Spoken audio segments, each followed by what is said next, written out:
হবে না। কেন বলে? তাদের অবসর গরম আছে, এখনো রক্ত গরম, আর আমরা নিরীহ, আমাদের হাজবেন্ড তো মারাই গেছে।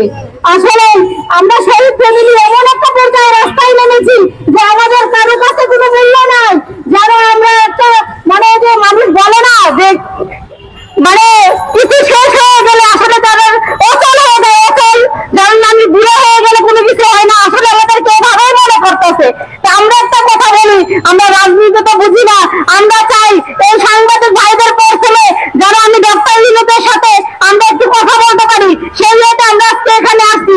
সেই দাবি আমাদের মেনে নেওয়া হোক। তার একটু কথা বলে এমন কোনো ক্ষতি হবে না, কিছু ক্ষতি হবে না। আজকে আমাদের ভাই গেছে, কারো বাবা গেছে, কারো মা গেছে, আজকে আমরা ছোট্ট বাচ্চাকে নিয়ে আজকে আমি এখানে দাঁড়িয়ে আছি কিসের জন্য বলেন? কেন দাঁড়িয়ে আছি? আজকে কেন এখানে আমরা দাঁড়িয়ে থাকবো কিসের জন্য? আজকে আমাদের একটা বাসায় নিয়ে গেছে, আসছি আমাদের বাসার টেনশন, খরচের টেনশন, এই বয়সে বিধবা হয়েছি, আমাদের কি হচ্ছে এই বয়সে বিধবা হওয়া? আল্লাহ নিয়ে যায় সেটা কথা, মেরে ফেলা। তারা আমার হাজবেন্ডকে কোপাইয়ে মারছে, এই নিঃসন্দ সন্ত্রাসীরা।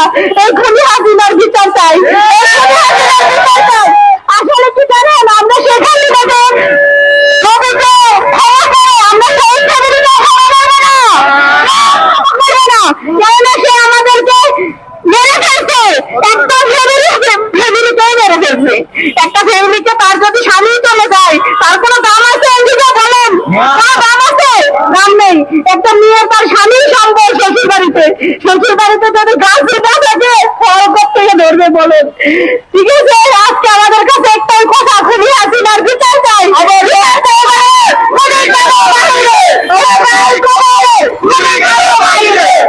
আমার ভাই কবরে শুয়ে আছে, কারো বাবা, কারো মা, কারো সন্তান। আজকে আমার সন্তান এখনো বলে বাবার কাছে যাবে।